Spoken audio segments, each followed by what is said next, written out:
Hello my dear friends, welcome back to my channel. Today's video we will learn about sentences and types of sentences. So my dear friends, इस video में हम देखेंगे कि sentence क्या होता है. Sentence is a group of words which give us complete sense. Sentence क्या होता है? एक वर्ड यानी शब्दों का समूह होता है जो पूरा कंप्लीट मीनिंग देता है, जिसका कोई अर्थ निकलता है, उसे ही सेंटेंस कहते हैं. उसके बाद हम ये देखते हैं rule of the sentence. Sentences के रूल क्या होते हैं? A sentence must begin with a capital letter and end with full stop. A sentence, एक सेंटेंस जो होता है वो हमेशा शुरू होता है किससे? कैपिटल लेटर से, and end with full stop, और फुल स्टॉप से उसका एंड होता है, या फिर पीरियड, पीरियड जिसे फुल स्टॉप ही कहा जाता है, उससे उसका एंड होता है. और या तो फिर क्वेश्चन मार्क से एंड होता है, और या तो एक्सक्लेमेटरी मार्क से. फिर हम देखते हैं यहाँ पे there are 4 types of sentences. Sentences कितने प्रकार के होते हैं? सेंटेंसेस 4 प्रकार के होते हैं, जिसमें हमारा पहला सेंटेंस है डिक्लेरेटिव यानी कि असर्टिव सेंटेंस, जिसे कथनात्मक वाक्य कहा जाता है. यानी कि जो भी हम साधारण वाक्य बनाते हैं वो सभी डिक्लेरेटिव सेंटेंस में आते हैं. उसके बाद हमारा दूसरा आता है इंटेरोगेटिव सेंटेंस, जिसे हम प्रश्नवाचक वाक्य कहते हैं. इंटेरोगेटिव सेंटेंस जिसमें हम किसी के बारे में कोई जानकारी लेना चाहते हैं या कोई प्रश्न पूछना चाहते हैं, उसे ही इंटेरोगेटिव यानी कि प्रश्नवाचक वाक्य कहते हैं. उसके बाद हमारा थर्ड सेंटेंस है इम्परेटिव सेंटेंस, यानी कि आज्ञावाचक सेंटेंस, जिसमें हम किसी को आज्ञा देते हैं, यानी कि कमांड करते हैं, रिक्वेस्ट करते हैं. ये सभी सेंटेंसेस जो होते हैं हमारे इम्परेटिव सेंटेंसेस में आता है. उसके बाद हमारा चौथा है एक्सक्लामेटरी सेंटेंस. एक्सक्लामेटरी सेंटेंस यानी कि विस्मयादि बोधक सेंटेंस, जिसमें हम अपने स्ट्रांग इमोशंस यानी सरप्राइज और ये सब फीलिंग्स वगैरह को एक्सप्रेस करते हैं, उसे ही एक्सक्लामेटरी सेंटेंस कहा जाता है. फिर हम आगे बढ़ते हैं डेफिनेशन की ओर. यहाँ पे हम देखते हैं डिक्लेरेटिव सेंटेंस. डिक्लेरेटिव सेंटेंस के बारे में हम जानेंगे कि एक डिक्लेरेटिव सेंटेंस किस प्रकार का होता है और इसमें किन किन चीजों का यूज किया जाता है. A declarative sentence is a statement. A declarative sentence जो होता है एक स्टेटमेंट होता है. It is a most common type of sentence. यह साधारण प्रकार का वाक्य होता है. Its purpose to provide information और मेक अ डिक्लेरेशन. ये जो सेंटेंस होता है ये हमारा किस लिए यूज होता है?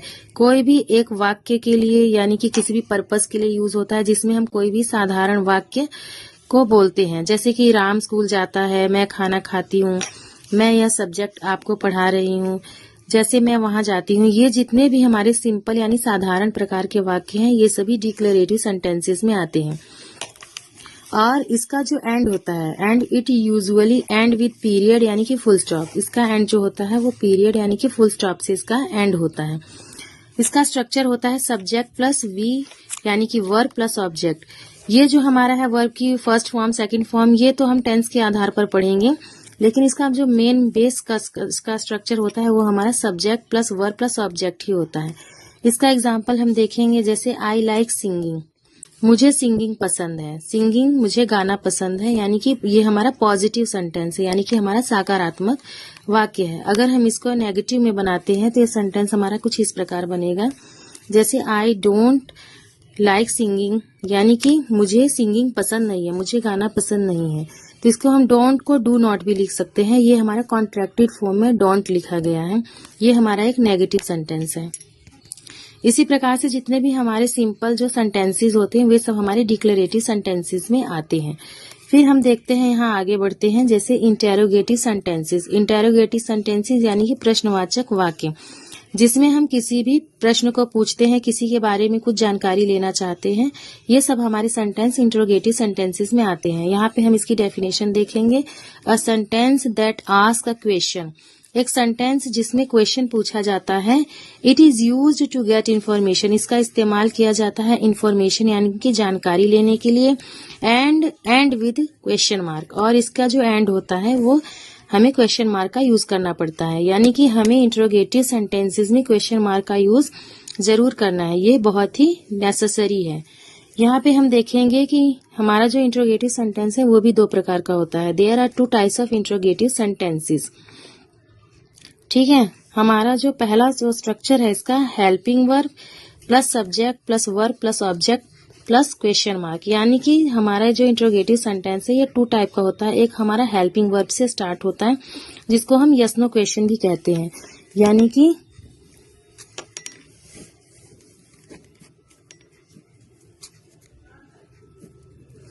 Yes no question.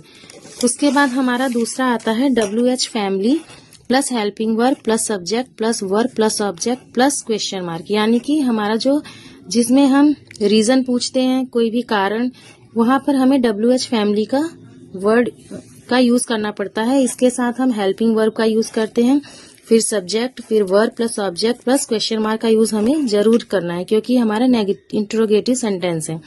हमारे एग्जाम्पल यहाँ पे है, क्या तुम स्कूल जाते हो।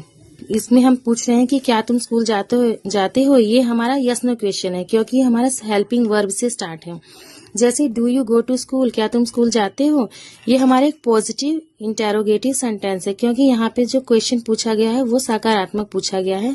फिर हम इसमें दूसरे क्वेश्चन पूछते हैं don't you go to school, क्या तुम स्कूल नहीं जाते हो। ये हमारा नेगेटिव सेंटेंस है क्योंकि इसमें डू के साथ नॉट का भी यूज किया गया है, तो ये हमारा नेगेटिव सेंटेंस है। फिर हम आगे बढ़ते हैं एक और क्वेश्चन की तरफ, तुम क्यों गाना गाते हो। तुम क्यों गाना गाते हो, इसका मतलब हम इसमें रीजन जानना चाहते हैं। कोई भी कारण जानने के लिए हम WH फैमिली वर्ड का यूज करते हैं। जैसे तुम क्यों गाना गाते हो, ये हमारा क्या है, पॉजिटिव सेंटेंस है, पॉजिटिव इंटरोगेटिव ही सेंटेंस है लेकिन पॉजिटिव में है। तो हम इसको इंग्लिश में लिखेंगे why do you sing a song. फिर अगर हम इसको नेगेटिव बनाना चाहते हैं तो ये हमारा सेंटेंस कुछ इस प्रकार बनेगा, why don't you sing a song, तुम गाना क्यों नहीं गाते हो। तो ये हमारा कैसा सेंटेंस है, नेगेटिव सेंटेंस। तो आई होप आपको यह सेंटेंस समझ में आ रहा होगा कि इंटेरोगेटिव सेंटेंस भी हमारा 2 तरह का होता है।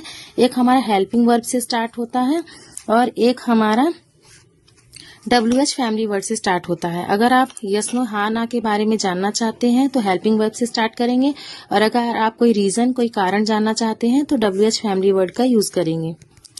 आगे हम बढ़ते हैं इम्पेरेटिव सेंटेंस की तरफ। यहाँ पर हम जानेंगे कि एक इम्पेरेटिव सेंटेंस यानी कि आज्ञावाचक वाक्य जो हमारा होता है वो क्या होता है। An imperative sentence is a type of sentence that tells someone to do something. Imperative sentence जो होता है वो हमें बताता है कि हम किसी को कुछ करने के लिए जो आज्ञा या कमांड देते हैं उसको इम्पेरेटिव सेंटेंस कहा जाता है। It can be a command, a request and an advice. ये एक कमांड भी हो सकता है, किसी से रिक्वेस्ट भी हो सकता है, और एक एडवाइस यानी कि सलाह भी हो सकता है। यानी कि हम किसी को कुछ कहने के लिए आज्ञा भी करने के लिए आज्ञा भी दे सकते हैं, उससे रिक्वेस्ट भी कर सकते हैं और उसको एडवाइस यानी कि सलाह या सजेशन भी दे सकते हैं। There is no subject because the subject is understood.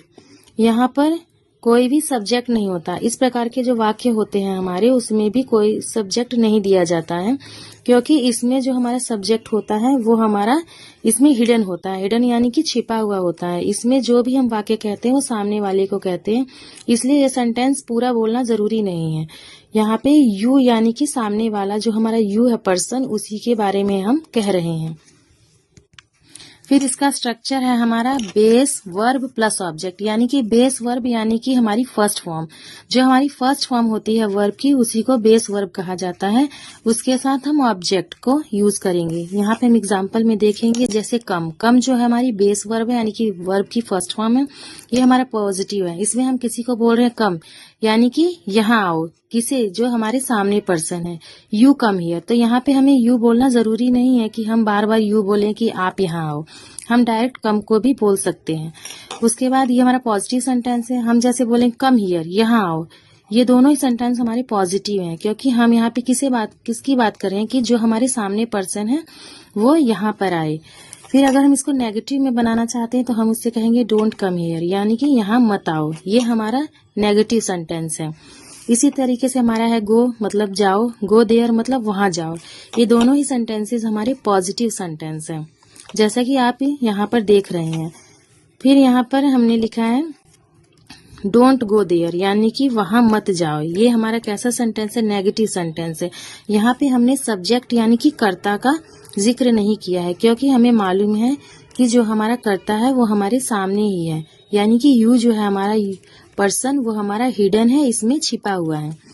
उसके बाद हम बोल रहे हैं क्लोज द डोर। हम प्लीज करके भी यानी कि किसी से रिक्वेस्ट कर सकते हैं, जैसे प्लीज क्लोज द डोर। ठीक है, उसके बाद ये हमारा पॉजिटिव सेंटेंस है। अगर हम कहें डोंट क्लोज द डोर, दरवाजा मत बंद करो, तो ये हमारा किस तरीके का वाक्य है? ये हमारा निगेटिव सेंटेंस है, यानी कि ये हमारा इम्पेरेटिव नेगेटिव सेंटेंस है। आई होप आपको यहाँ तक समझ में आया होगा। फिर हमारा आता है एक्सक्लामेटरी सेंटेंस। एक्सक्लामेटरी सेंटेंस यानी कि विस्मयादि बोधक सेंटेंस। जो हमारे ये वाक्य होते हैं, इसमें हमारे इमोशंस, हमारी फीलिंग्स, हमारी जो भी हमारे एक्सप्रेशंस होते हैं, वो सब हमारे इसी वाक्य के अंतर आते हैं। जैसे exclamatory sentence express strong emotion और सरप्राइज। जो हमारे एक्सक्लामेटरी वाक्य होते हैं, एक्सप्रेस करते हैं मतलब दिखाते हैं क्या? हमारे स्ट्रॉन्ग इमोशंस, हमारे इमोशंस को, हमारे सरप्राइज को। And they always end with an exclamatory mark.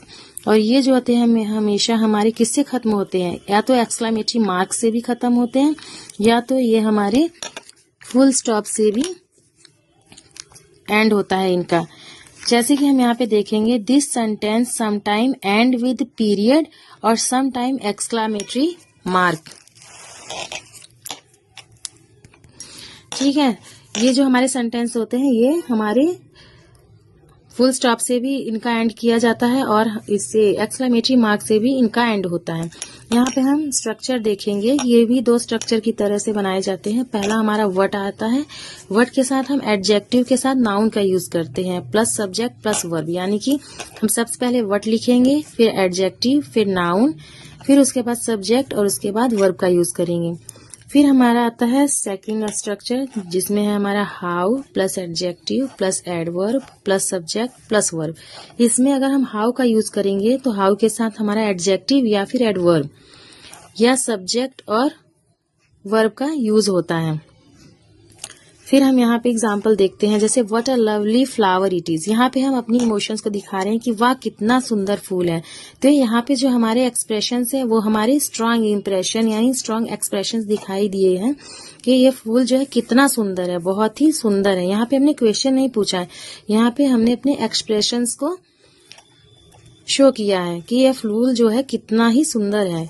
उसके बाद यहाँ पे हमारा नेक्स्ट सेंटेंस है, how interesting the movie it was. कि वो जो मूवी थी वो कितनी इंटरेस्टिंग थी, यानी कि बहुत ही इंटरेस्टिंग मूवी थी। यहाँ पे हमने अपनी फीलिंग्स को, अपने एक्सप्रेशंस को शो किया है। फिर उसके बाद आता है हमारा व्हाट्स अ ब्यूटीफुल डे, कि कितना सुंदर दिन है। यहाँ पे हम अगर व्हाट अ ब्यूटीफुल डे अगर लिखते हैं तो इसका मतलब है कि हमारे डिक्लेरेटिव सेंटेंस है, यानी कि जो हमारे जो एक्सप्रेशंस है वो हमारे कैसे हैं, सिंपल एक्सप्रेशंस है। अगर हम यहाँ पे एक्सक्लेमेटरी मार्क का यूज कर देते हैं तो इसका मतलब है कि ये जो हमारे इमोशंस है वो बहुत ही स्ट्रांग है। उसके बाद हमारा जो लास्ट एग्जाम्पल है, how quickly he runs. How quickly he runs मतलब वह कितना तेज दौड़ता है। ठीक है,